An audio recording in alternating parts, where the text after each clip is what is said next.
Hello everyone, this is Shalini and you are watching your own educational and informative channel ज्ञान के Modi. Dear viewers, आज के video में हम करने जा रहे हैं कक्षा 10 से अर्थशास्त्र से पाठ 2 का अभ्यास कार्य, जिसके प्रश्नोत्तर हम करेंगे, जिसका शीर्षक है भारतीय अर्थव्यवस्था के क्षेत्रक। हमने इसका अध्ययन कार्य पिछले वीडियो में कर लिया था, तो देर किस बात की है, शुरू करते हैं पहले अभ्यास कार्य से, जो कि है कोष्ठक में दिए गए सही विकल्प का प्रयोग कर रिक्त स्थानों की पूर्ति कीजिए। पहला है सेवा क्षेत्रक में रोजगार में उत्पादन के समान अनुपात में वृद्धि नहीं हुई है। अगला है तृतीय क्षेत्रक के श्रमिक वस्तुओं का उत्पादन नहीं करते हैं। तृतीय क्षेत्रक के अंतर्गत क्या होता है कि ये वे गतिविधियां होती हैं जो प्राथमिक और द्वितीय क्षेत्रक के विकास में मदद करती हैं, ना कि वस्तुओं का उत्पादन करती हैं। अगला है संगठित क्षेत्रक के अधिकांश श्रमिकों को रोजगार सुरक्षा प्राप्त होती है।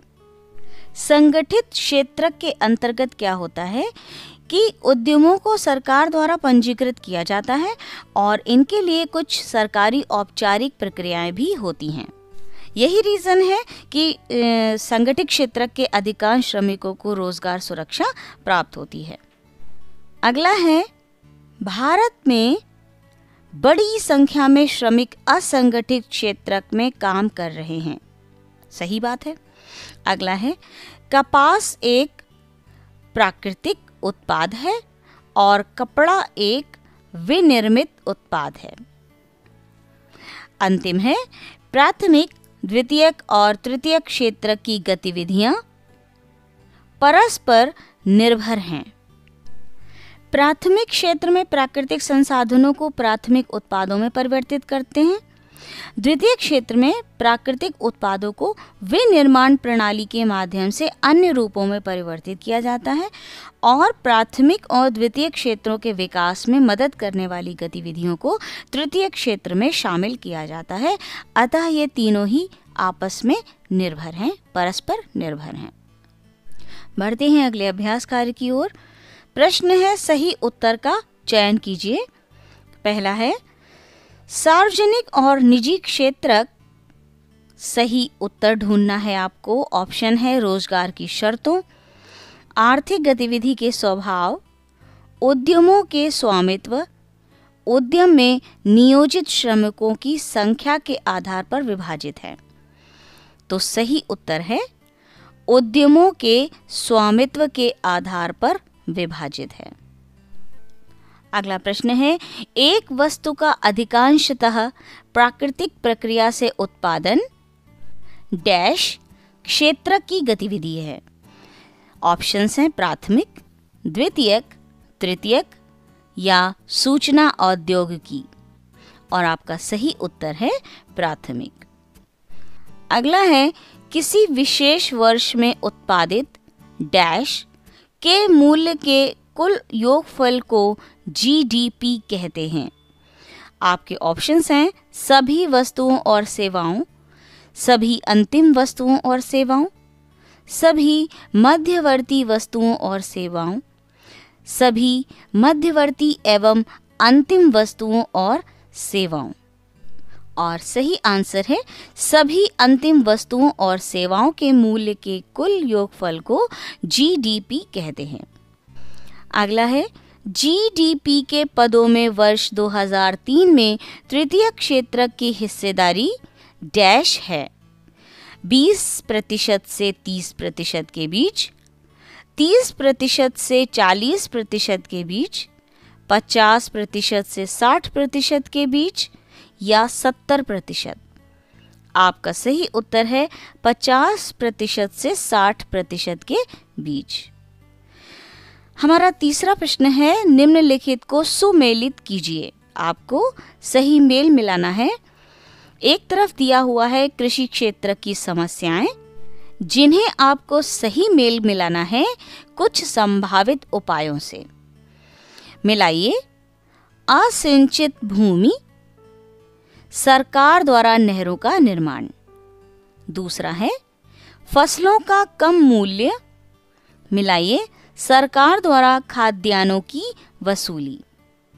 अगला है कर्ज भार, मिलाइए, कम ब्याज पर बैंकों द्वारा साख उपलब्ध कराना, मंदी काल में रोजगार का अभाव, कृषि आधारित मिलों की स्थापना करना। और अंतिम है कटाई के बाद तुरंत स्थानीय व्यापारियों को अपना अनाज बेचने की व्यवस्था, मिलाइए, सहकारी विपणन समिति। अगले प्रश्न की ओर बढ़ेंगे। असंगत की पहचान कीजिए और बताइए क्यों। ऑड द वन आउट और इसका रीजन भी बताइए। पर्यटन निर्देशक, धोबी कुम्हार, दर्जी। उत्तर में लिखिए पर्यटन निर्देशक जो है आपका असंगत है क्योंकि वह तृतीय क्षेत्रक में काम करता है, जबकि अन्य सभी यानी धोबी, कुम्हार और दर्जी प्राथमिक क्षेत्रक में कार्य करते हैं। अगला है शिक्षक, डॉक्टर, सब्जी विक्रेता और वकील। अब आपके उत्तर में आता है कि सब्जी विक्रेता जो है प्राथमिक क्षेत्रक में काम करता है, तो ये आपका असंगत है, जबकि अन्य सभी तृतीय क्षेत्रक में काम करते हैं।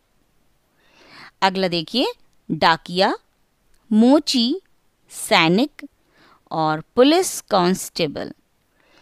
मोची जो है वो असंगत है क्योंकि द्वितीय क्षेत्रक में काम करता है, जबकि अन्य सभी यानी डाकिया, सैनिक और पुलिस कांस्टेबल जो हैं वो तृतीय क्षेत्रक में कार्य करते हैं। अगला है MTNL, भारतीय रेल, एयर इंडिया, सहारा एयरलाइंस, ऑल इंडिया रेडियो। इनमें से आपको बताना है कि असंगत कौन सा है। तो सहारा एयरलाइंस निजी क्षेत्रक का उपक्रम है, तो ये असंगत है, जबकि अन्य सार्वजनिक क्षेत्रक के उपक्रम हैं। बढ़ेंगे अगले प्रश्न की ओर। एक शोध छात्र ने सूरत शहर में काम करने वाले लोगों से मिलकर निम्न आंकड़े जुटाए। तालिका को पूरा कीजिए। इस शहर में असंगठित क्षेत्रक में श्रमिकों की प्रतिशतता क्या है, आपको ये भी बताना है। तो आप अपनी किताब में तालिका देखिए। एक तरफ लिखा हुआ है कार्यस्थान, दूसरी तरफ लिखा हुआ है रोजगार की प्रकृति क्या है, संगठित है या असंगठित है, आपको पहचान कर लिखना है। और तीसरी तरफ लिखा हुआ है श्रमिकों का प्रतिशत कितना है। तो देखिए सरकार द्वारा पंजीकृत कार्यालयों और कारखानों में जो रोजगार कर रहे हैं उनकी प्रकृति है संगठित। और कितने प्रतिशत श्रमिक कार्य कर रहे हैं? 15। अगला है औपचारिक अधिकार पत्र सहित जो बाजारों में अपनी दुकान और कार्यालय और क्लिनिक खोलकर बैठे हुए हैं, इनकी भी प्रकृति जो है वो रोजगार की है संगठित। और इनमें भी कितने प्रतिशत श्रमिक कार्य कर रहे हैं? 15%। सड़कों पर काम करते लोग जो कि निर्माण कार्य करते हैं वो श्रमिक हैं, घरेलू श्रमिक हैं, और इनकी जो रोजगार की प्रकृति है वो असंगठित है यानी प्राइवेट है। श्रमिकों का प्रतिशत है 20। अब आपको बताना है कि छोटी कार्यशालाएं जो प्रायः सरकार द्वारा पंजीकृत नहीं हैं, इनका प्रतिशत क्या होगा? तो इनका प्रतिशत 50% है। अब तालिका को तो हमने पूरा कर लिया है, लेकिन इसमें एक प्रश्न पूछा गया है कि इस शहर में असंगठित क्षेत्रक में श्रमिकों की प्रतिशतता क्या है। हमने 50% कैसे निकाला कि जब 15 और 20% को हमने मिलाया तो ये होता है 50%। और 100% में से 50% तो हो गया संगठित, संगठित और असंगठित। तो असंगठित में ही 50% आपका उत्तर निकल कर आता है।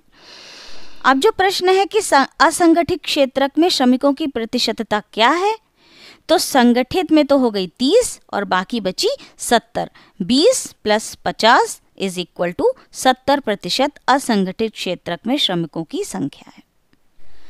बढ़ेंगे अगले प्रश्न की ओर। आपका छठा प्रश्न है, क्या आप मानते हैं कि आर्थिक गतिविधियों का प्राथमिक, द्वितीयक एवं तृतीयक क्षेत्र में विभाजन की उपयोगिता है? व्याख्या कीजिए। तो डियर स्टूडेंट, सबसे पहले हम ये समझते हैं कि आर्थिक गतिविधियां आखिर हैं क्या। डियर व्यूअर्स, अर्थशास्त्र की गतिविधियां वे गतिविधियां हैं जो समाज के हर स्तर पर माल के उत्पादन, विनिमय, वितरण और उपभोग से जुड़ी होती हैं।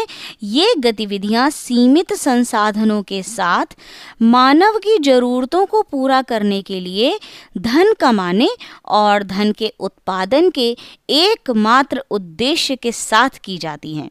ओवरऑल बेनिफिशियल होती हैं। तो हम कह सकते हैं कि आर्थिक गतिविधियों का प्राथमिक, द्वितीयक और तृतीयक क्षेत्र में विभाजन कई दृष्टिकोण से उपयोगी होता है। इससे क्या होता है कि अर्थशास्त्रियों को किसी भी अर्थव्यवस्था में उपस्थित समस्याओं और अवसरों को समझने में मदद मिलती है।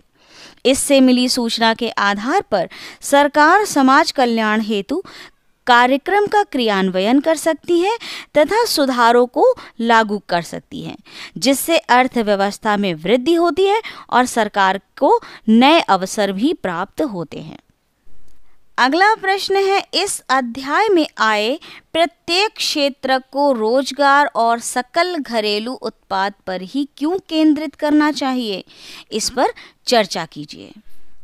अब उत्तर के तौर पर हम जानते हैं कि तीनों क्षेत्रों की यानी प्राथमिक, द्वितीयक और तृतीयक क्षेत्रों की विशेषता ये है कि ये एक दूसरे से जुड़े हैं और अंतिम वस्तुएं व सेवाएं वे होती हैं जो सीधे उपभोक्ताओं द्वारा प्रयोग में लाई जाती हैं।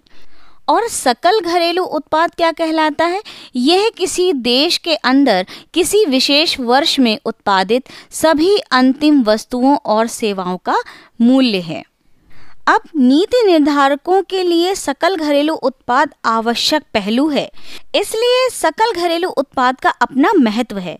रोजगार के अवसरों से किसी भी अर्थव्यवस्था की सही स्थिति का पता चलता है। इसी कारण रोजगार के आंकड़े भी महत्वपूर्ण हैं। अतः रोजगार और सकल घरेलू उत्पाद प्रत्येक क्षेत्र में अपना विशेष महत्व रखते हैं। ये दोनों ही एक दूसरे के पूरक हैं। इसलिए इस अध्याय में आए प्रत्येक क्षेत्र को रोजगार और सकल घरेलू उत्पाद पर ही केंद्रित होना चाहिए। अगला प्रश्न है, जीविका के लिए काम करने वाले अपने आसपास के वयस्कों के सभी कार्यों की लंबी सूची बनाइए। उन्हें आप किस तरीके से वर्गीकृत कर सकते हैं? अपने उत्तर की व्याख्या कीजिए। डियर स्टूडेंट्स, जीविका के लिए काम करने वालों को हमने 3 क्षेत्रों में विभाजित किया है। पहला है आर्थिक गतिविधियों के आधार पर क्षेत्रक, दूसरा है रोजगार की दशाओं के आधार पर क्षेत्रक और तीसरा है उद्योगों के स्वामित्व के आधार पर क्षेत्रक। इन तीनों के लिए ही क्रमशः प्राथमिक क्षेत्रक, द्वितीयक क्षेत्रक, तृतीयक क्षेत्रक, सार्वजनिक क्षेत्र, निजी क्षेत्र, संगठित और असंगठित क्षेत्र की सूची तैयार होती है। अब इसके अंतर्गत जो हमें कार्य करने वाले लोगों को लिखना है वो इस प्रकार हैं। सबसे पहले प्राथमिक क्षेत्रक। अब जैसा कि हमने पढ़ा था कि इसमें कृषि, वन, मछली पकड़ना, खनन और तेल एवं गैस की निकासी शामिल है, तो इसके अंतर्गत जो कार्य करने वाले लोग होंगे वो हैं किसान, दूध वाला और मछली वाला आदि। अगला है द्वितीयक क्षेत्रक। इस क्षेत्र में क्या होता है कि वस्तुएं सीधे प्रकृति से उत्पादित नहीं होती हैं, बल्कि उनको निर्मित किया जाता है और इसलिए विनिर्माण की प्रक्रिया आवश्यक होती है। उनमें कुछ गतिविधियों को भी शामिल किया गया है जो एक पूर्ण मूर्त उत्पाद बनाती हैं। उनको बनाने के लिए जो लोग कार्य करते हैं, फैक्ट्री में काम करने वाला इंजीनियर व फोरमैन आदि। अगला है तृतीयक क्षेत्रक। अब तृतीय क्षेत्र के अंतर्गत गतिविधियां स्वतः वस्तुओं का उत्पादन नहीं करती हैं, बल्कि उत्पादित प्रक्रिया में सहयोग प्रदान करती हैं, जैसे परिवहन, भंडारण, संचार, बैंकिंग आदि। अब इसके लिए जो लोग कार्य करते हैं वो हैं चार्टर्ड अकाउंटेंट, बैंकर, शिक्षक, डॉक्टर व वकील आदि। ये 3 क्षेत्र तो हो गए आर्थिक गतिविधियों के आधार पर वर्गीकृत। अब संगठित और असंगठित क्षेत्रों को रोजगार की दशाओं के आधार पर वर्गीकृत किया गया है। अब देखिए, संगठित क्षेत्र यानी ऑर्गेनाइज्ड सेक्टर वो होते हैं जिनमें रोजगार की अवधि नियमित होती है और लोगों के पास सुनिश्चित काम भी होता है। इनके अंतर्गत काम करने वाले लोगों में आता है सरकारी स्कूल के अध्यापक, वकील, डाकिया और लिपिक। असंगठित क्षेत्र छोटी छोटी और बिखरी इकाइयों से निर्मित होता है और यह क्षेत्र सरकार के नियंत्रण से बाहर होता है और इसमें काम करने वाले जो लोग होते हैं वो हैं धोबी और दर्जी आदि। डियर स्टूडेंट्स, स्वामित्व के आधार पर क्षेत्रों को 2 वर्गों में विभाजित किया गया है, एक सार्वजनिक और अगला निजी क्षेत्र। सार्वजनिक क्षेत्र के अंतर्गत सरकार का पूर्ण स्वामित्व होता है, नियंत्रण होता है एवं प्रबंधन होता है, जैसे भारतीय railway, Bharat heavy electricals limited आदि। सार्वजनिक क्षेत्रों के अंतर्गत कार्य करने वाले लोग होते हैं दर्जी, लिपिक आदि। और निजी क्षेत्र की संपत्तियों पर अधिकार व स्वामित्व सरकार का न होकर एकल व्यक्तियों के हाथों में होता है, जैसे रिलायंस इंडस्ट्रीज। इस क्षेत्र के अंतर्गत काम करने वाले लोग होते हैं श्रमिक।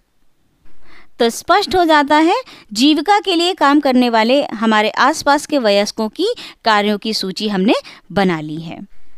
अगला प्रश्न है, तृतीय क्षेत्रक अन्य क्षेत्रकों से भिन्न कैसे है, यानी अलग कैसे है, सो उदाहरण व्याख्या कीजिए। तृतीय क्षेत्रक को निम्न आधार पर अन्य क्षेत्रकों से भिन्न किया जाता है। देखिए, सबसे पहले तो प्राथमिक व द्वितीय क्षेत्रकों में भौतिक वस्तुओं का उत्पादन किया जाता है, जबकि तृतीय क्षेत्रक में सेवाएं प्रदान की जाती हैं। उदाहरण स्वरूप हम देखेंगे कि कपास का उत्पादन प्राथमिक क्षेत्र में और कपास के रेशे से वस्त्र तैयार करना द्वितीय क्षेत्र में आता है, लेकिन तृतीय क्षेत्र में इन्हें बाजार में बेचा जाता है। इन्हें ट्रकों व अन्य परिवहन माध्यमों से थोक बाजार व खुदरा दुकानों तक पहुंचाया जाता है। अगला बिंदु है कि तृतीय क्षेत्रक की गतिविधियां प्राथमिक व द्वितीय क्षेत्रक के विकास में मदद करती हैं, तो इस प्रकार ये इससे भी भिन्न है। अगला बिंदु है, तृतीय क्षेत्रक में श्रमिकों को मानसिक क्षमता की अधिक जरूरत पड़ती है। उदाहरण के तौर पर डिजाइन, शेफ, शिक्षक आदि। लेकिन प्राथमिक व द्वितीय क्षेत्रक में श्रमिकों को शारीरिक परिश्रम की जरूरत पड़ती है। उदाहरण के लिए बढ़ई, किसान, राजमिस्त्री आदि। तो हमने स्पष्ट कर लिया है कि तृतीय क्षेत्रक जो है अन्य क्षेत्रकों से भिन्न है। अगला प्रश्न है, प्रच्छन्न बेरोजगारी से आप क्या समझते हैं? शहरी व ग्रामीण देशों से उदाहरण देकर व्याख्या कीजिए। डियर स्टूडेंट्स, प्रच्छन्न बेरोजगारी अर्थात छुपी हुई बेरोजगारी, यह वह स्थिति है जब एक श्रमिक काम तो कर रहा होता है लेकिन उसकी क्षमता का पूरा उपयोग नहीं हो पाता है। ऐसी स्थिति में एक श्रमिक किसी खास काम में इसलिए लगा रहता है क्योंकि उसके पास उससे बेहतर करने को कुछ भी नहीं होता। अब ग्रामीण और शहरी देशों में हम कैसे ये देख सकते हैं, जिस प्रकार खेत पर काम करने के लिए 1-2 लोग काफ़ी होते हैं, उसी खेत में कई लोग काम कर रहे होते हैं।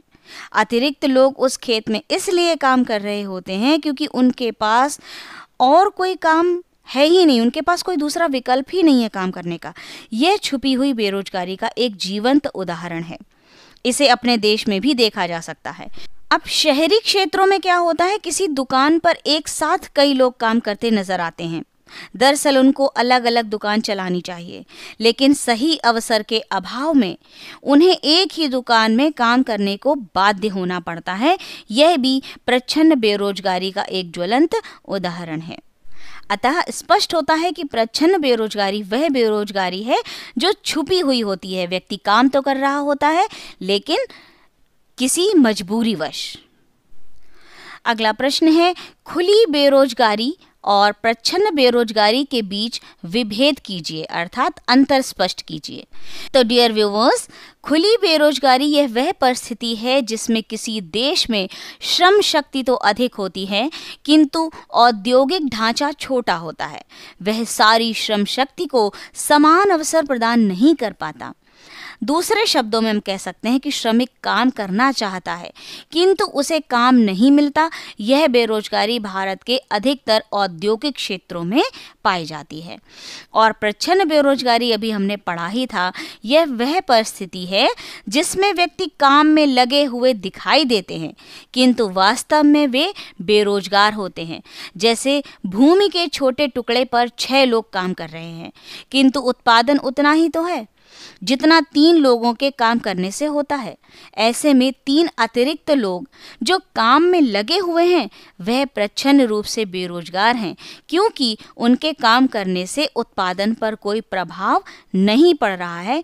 इसे छिपी हुई बेरोजगारी या प्रच्छन्न बेरोजगारी कहते हैं। डियर व्यूअर्स, हमारा अध्याय अधिक लंबा है, इस वजह से हमने इस वीडियो को 2 भागों में विभाजित कर दिया है जिसके अंतर्गत 24 क्वेश्चंस हैं। हमने 12 इस पार्ट में करने हैं और 12 अगले पार्ट में करने हैं। हमारा अंतिम क्वेश्चन है, भारतीय अर्थव्यवस्था के विकास में तृतीय क्षेत्र कोई महत्वपूर्ण भूमिका नहीं निभा रहा है। क्या आप इससे सहमत हैं? अपने उत्तर के समर्थन में कारण दीजिए। डियर स्टूडेंट्स, यह कथन आंशिक रूप से सही भी है और गलत भी। जब हम वर्ष 1973 से 2003 तक की तृतीय क्षेत्र की वृद्धि को देखते हैं तो हम कह सकते हैं कि इस क्षेत्र में वृद्धि हुई है। वर्ष 2003 के जीडीपी में तृतीय क्षेत्र की हिस्सेदारी सबसे अधिक है जो इसके अच्छे पहलू को दिखाता है। लेकिन जब हम रोजगार के अवसरों के आंकड़े देखते हैं तो हमें पता चलता है कि तृतीय क्षेत्र ने रोजगार के उतने अवसर नहीं बनाए जो जीडीपी में इसकी हिस्सेदारी को स्पष्ट कर सकें। इसलिए हम कह सकते हैं कि रोजगार उपलब्ध कराने के मामले में तृतीय क्षेत्र में आशातीत वृद्धि नहीं हुई है। लेकिन यह भी कहना गलत होगा कि भारतीय अर्थव्यवस्था के विकास में तृतीय क्षेत्र कोई भूमिका नहीं निभा रहा है क्योंकि सभी विकसित देशों में सकल घरेलू उत्पाद का अधिकांश भाग तृतीय क्षेत्र से ही प्राप्त होता है। डियर व्यूअर्स, यहीं पर समाप्त होता है हमारा ये पार्ट 1। क्योंकि हमने इसमें आधे अभ्यास कार्य को किया है, आधा अभ्यास कार्य हम अगले वीडियो में करेंगे। क्योंकि वीडियो अधिक लंबा हो जाएगा इसलिए मैंने इसको 2 भागों में विभाजित कर दिया है। जल्द ही मिलते हैं अगले अभ्यास कार्य के साथ। तब तक के लिए अपना विशेष रूप से ध्यान रखिए। अगर आपको मेरे वीडियोस अच्छे लगते हैं तो आप इन्हें शेयर कीजिए ताकि अन्य लोग भी इन वीडियोस का लाभ प्राप्त कर सकें। खूब पढ़ें, खूब बढ़ें। Thank you.